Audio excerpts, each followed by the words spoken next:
Hello दोस्तों, आज की बुक समरी बुर्के हेजेस की किताब द पैरेबल ऑफ पाइपलाइन पर आधारित है। यदि आप भी सोचते हैं कि आप दौलत तभी बना सकते हैं जब आपकी सैलरी ज़्यादा होगी, तो आप बिल्कुल गलत हैं।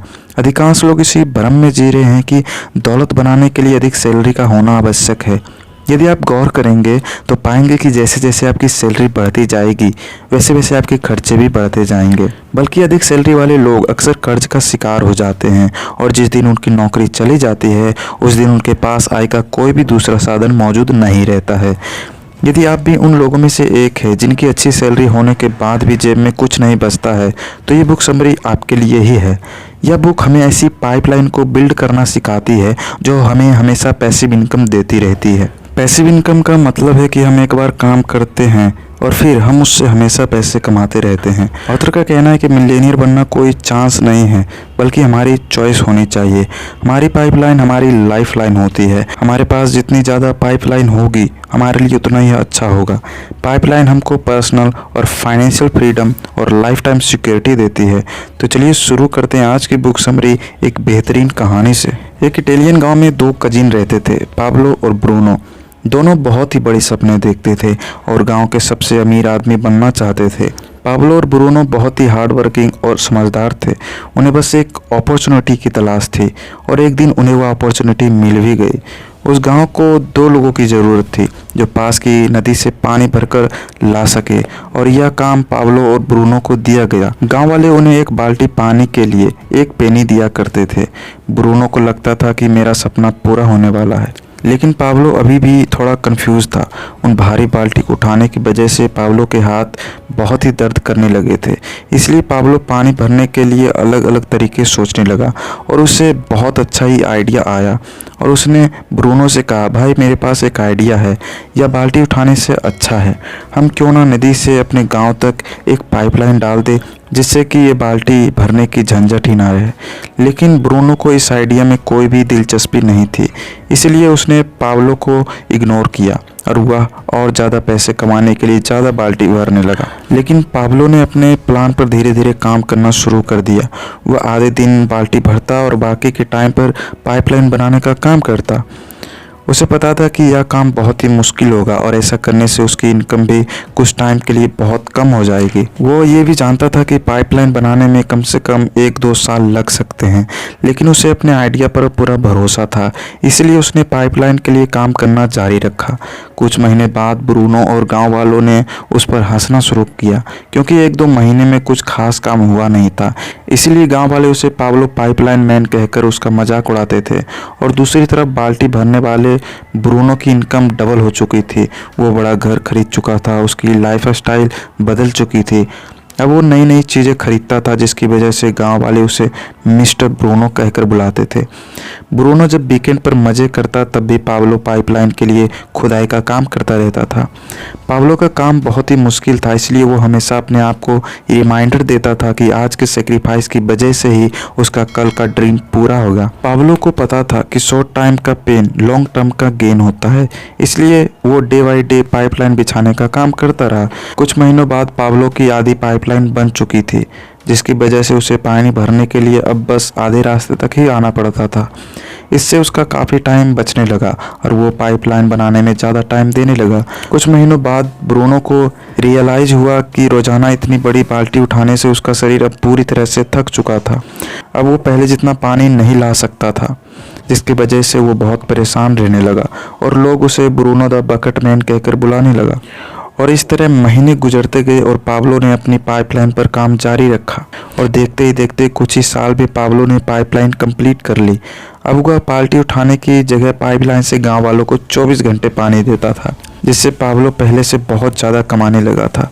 अब सिचुएशन ऐसी हो गई थी कि अगर पाब्लो काम नहीं भी करता था, वो अगर सो भी रहा होता तो भी पैसा कमाता था। दूसरी तरफ पाब्लो की पाइपलाइन की वजह से ब्रूनो बेरोजगार हो चुका था, क्योंकि गांव वालों को जब चाहे तब और जितना चाहे उतना पानी पाब्लो की पाइपलाइन से मिल जाता था। अब जरा रुकिए और सोचिए कि आप एक बकेट कैरियर चुनेंगे या पाइपलाइन। आप पैसे कमाने के लिए ब्रूनो दी बकेट मैन की तरह हर दिन काम पर जाना पसंद करेंगे या पाब्लो दी पाइपलाइन मैन की तरह कुछ टाइम के लिए बहुत मेहनत से काम करना पसंद करेंगे।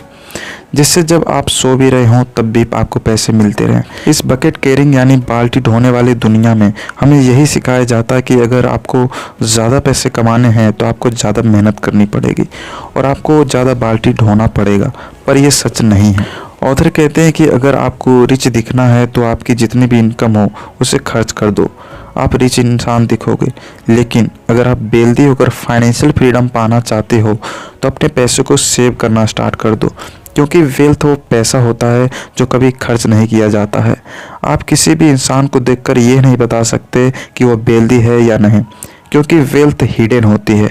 हेल्थ और वेल्थ दुनिया की दो ऐसी चीज़ें हैं जिसमें आपकी दिलचस्पी हो या ना हो वो आपकी लाइफ को इम्पैक्ट करती ही करती है। हेल्थ की बात करें तो मॉडर्न साइंस ने बहुत तरक्की की है।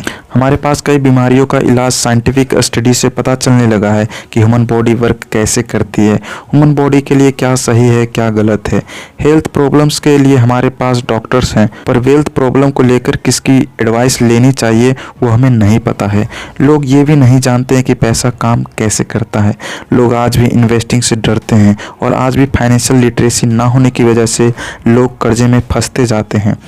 आज की डेट में नॉर्थ अमेरिका बाकी सभी कंट्रीज के कंपैरिजन में सबसे ज़्यादा काम करते हैं, इवन जापानीज लोगों से भी ज़्यादा, लेकिन फिर भी उनका consumer debt all time high है।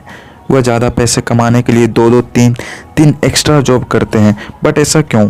जब बकेट मैन बनना इतना ही ख़राब है तब भी क्यों ज़्यादातर लोग इसी लाइफ स्टाइल को फॉलो करते हैं? उसका आंसर है हमारी परवरिश में, क्योंकि सोसाइटी, टीचर या पूरा एजुकेशन सिस्टम हमें सिर्फ यही सिखाता है कि आप कैसे ब्रूनो द बकेट मैन बन सकते हैं, लेकिन कोई भी आपको पाब्लो द पाइपलाइन की तरह सोचना नहीं सिखाता। डेरी स्ट्रॉबेरी एक बहुत ही सक्सेसफुल बेसबॉल प्लेयर थे जो सिर्फ बेसबॉल खेलकर हर साल $5 मिलियन तक कमाते थे। उन्होंने अलग अलग ब्रांड्स पर पर्सनल ब्रांड से जनरेट होने वाली इनकम मिलाकर उन्होंने अपने 40th बर्थडे से पहले ही $100 मिलियन अर्न कर लिए थे। अब आप सोचेंगे कि इतने पैसे मिलने के बाद तो उन्हें कभी कोई फाइनेंशियल प्रॉब्लम नहीं आई होगी, लेकिन ऐसा नहीं था। स्ट्रॉबेरी को बेसबॉल से सस्पेंड करने के बाद उनके पास कोई इनकम सोर्स नहीं था, पर कुछ टाइम बाद पता चला कि उनके पास अपनी वाइफ और 3 बच्चों को सपोर्ट करने तक की भी कोई सेविंग नहीं है। तब सवाल ये आता है कि उनके $100 मिलियन का हुआ क्या? उन्होंने वो खर्च कर दिए।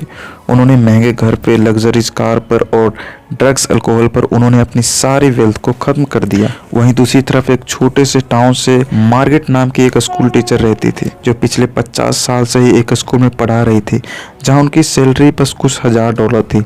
लेकिन जब 100 साल की एज पे उनकी डेथ हुई तो पता चला कि उनकी नेटवर्थ ऑलमोस्ट $2 मिलियन थे। अब आप सोच रहे होंगे कि ऐसा कैसे पॉसिबल हो सकता है, इतनी कम इनकम वाली एक औरत कैसे मिलियनियर बन सकती है? आइडिया बहुत ही सिंपल है। वो कम पैसा कमाती थी पर वो कंसिस्टेंटली अपनी थोड़ी सी इनकम का कुछ अमाउंट स्टॉक में इन्वेस्ट करती थी, जिससे उनकी एक लॉन्ग टर्म पाइपलाइन बिल्ड हो रही थी। वही डेरी स्ट्रॉबेरी ने बड़ी बड़ी बकेट कैरी करके मिलियंस डॉलर में अर्न करने के बाद भी अपनी पाइपलाइन बिल्ड करने के बारे में कभी नहीं सोचा। लोगों की लाइफ स्टाइल, उनकी इनकम, हेल्थ, एजुकेशन जैसी कई अलग अलग चीज़ों पर रिसर्च करने के बाद साइकोलॉजिस्ट को पता चला है कि सबसे ज़्यादा खुश वो लोग होते हैं जो अपनी लाइफ खुद कंट्रोल कर रहे थे। कहते हैं money does not buy happiness, जो सच भी है कि आपकी खुशी पैसों पर डिपेंड नहीं करती है पर उससे मिलने वाले फ्रीडम पर डिपेंड करती है। आपको अपनी पूरी आमदनी को खर्च करने के बजाय उसका एक बड़ा हिस्सा अपने निवेश के लिए बचा के रखना चाहिए। इस पैसे को चक्रवृद्धि होने के लिए छोड़ दें। यह प्रक्रिया लगातार करते रहें। निष्कर्ष यह है कि जब आप अच्छी सैलरी पा रहे हो तो पूरी सैलरी को बिल्कुल भी खर्च ना करें। सैलरी का एक हिस्सा अपनी पाइपलाइन बनाने में खर्च करें। अपने समय से थोड़ा समय अपनी पाइपलाइन को दें। यह प्रक्रिया हर महीने, हर साल लगातार चालू रखें। आपका यह छोटा सा स्टेप आपको एक दिन फाइनेंशियल फ्रीडम हासिल करने में मदद करेगा। अब इस बुक की समरी समाप्त हुई। यदि अभी तक आप लोगों ने हमारे चैनल को सब्सक्राइब नहीं किया तो कर दीजिए। हम ऐसे ही बेहतरीन कंटेंट आपके पास लाते रहेंगे। Thanks for watching.